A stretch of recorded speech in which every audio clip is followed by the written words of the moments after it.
Hey guys, so today's video is about communications. So basically using the non-ionizing radiation that I told you about in the last video in order to communicate. Alright, so starting. Okay, so the first thing you need to know is this carrier wave. So this is a new expression, but really it's nothing new. It's really just the name that I give to waves that are used to carry any type of signal. So if I have a signal that is from radio waves, that is going to be my carrier wave. If I have a signal that is to do with infrared, that is going to be my carrier waves. So carrier waves are any wave from the electromagnetic spectrum that is used to carry any type of signal. They can be radio waves, as I told you, microwaves, infrared, or visible light. So they can be any non-ionizing radiation, okay, or non-ionizing wave from the electromagnetic spectrum, because those are the ones that are going to be used in communications. The type of waves used to carry a signal will depend, so the way we choose them, that's going to depend on the amount of information in the signal and the amount of information I want to send or carry, and the type of wave used to carry a signal depends also on the distance that the signal needs to travel. As you know from my previous videos, radio waves, for example, can travel long distance, so they will be great for long distances, okay? Now, radio and microwaves, they are actually, people used to have just the radio waves, and then they only decided to call microwaves to the microwave region. So they are divided into bands of different wavelength ranges. So they have a huge wavelength range. As I told you before, radio waves would get as well the microwaves. It's just that later on, because microwaves had a specific use, we decided to give it a name to that band. But they are divided into different bands, and within those bands, although I'm still using microwaves and radio waves, I will have different ranges of wavelengths that I'm going to use. And again, when I pick up which wavelength or which frequency I'm going to use, I need to take in consideration that the shorter the wavelength, the more information they carry. You will get to know why in a second. Also, the greater the absorption by the atmosphere if I have a shorter wavelength. So that means that the range is shorter and they spread out less. So long radio waves, long wavelength radio waves will be great for sending information over large distances, while, for example, infrared that has a shorter wavelength, they may not have such a big range, okay?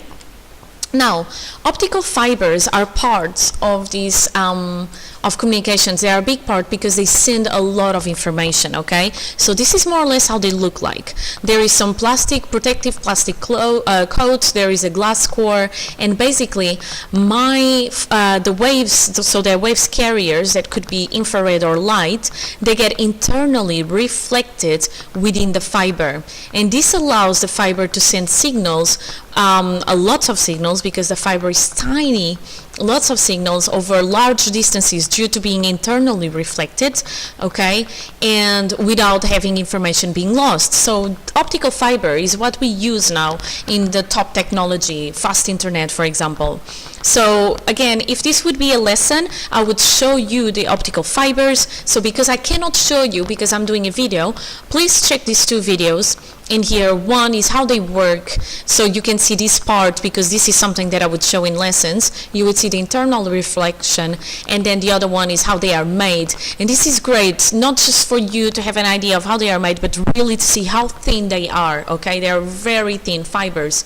So optical fibers, very thin glass fibers, as I told you, they transmit signals carried by light or infrared. So I can decide even if I use light waves or infrared waves. Either way, they will be called carrier waves. Light rays, they cannot escape from the fiber. When the rays reach the surface of the fiber, they are reflected back inside, so information is not lost. Optical fibers carry much more information due to the shorter wavelength compared with radio and microwaves.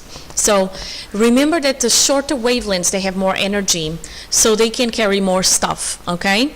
Optical fibers carry more pulses of waves, and optical fibers are more secure as the signals stay in the fiber.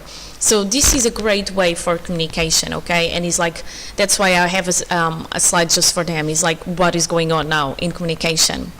All right, so I told you everything you had to know about communications. I'm just going to ask you 3 questions. Pause the video if you want to try them, and then the answers are going to come now, okay? So, why do microwaves spread out less than radio waves? So the spreading out has to do with the wavelength. Microwaves spread out less than radio waves because their wavelength is smaller, okay? Smaller the wavelength, the less it spreads. Why should signals to and from a mobile phone be at different frequencies? Well, if you have signals at the same frequency, they will interfere. So if the mast to phone signal is reflected back to the mast, it won't disrupt the signal from the phone. So there was, again, if I'm teaching, I give this example. It's not exactly the same thing, but it's a very similar situation of a huge aircraft disaster in Tenerife Airport.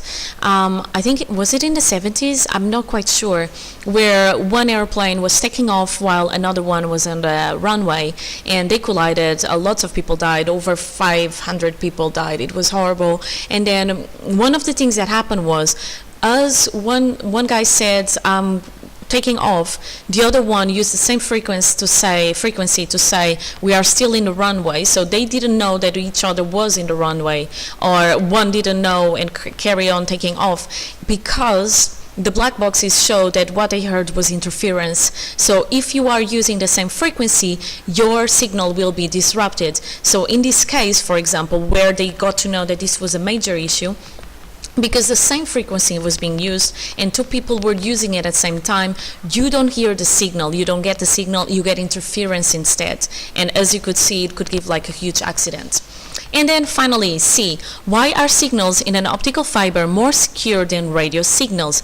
Again, this is to do with wavelengths, because they don't spread out as much and they get reflected back into the fiber. So radio waves spread out more due to their larger wavelength and can be detected by any radio receiver. Signals in an optical fiber are constantly reflected internally. So they stay in the fiber until they reach the receiver at the end of the fiber. Alright, so I hope it made sense for you in terms of communications. Next video, I believe, is on ionizing radiation. Up to there, be happy and healthy. Bye!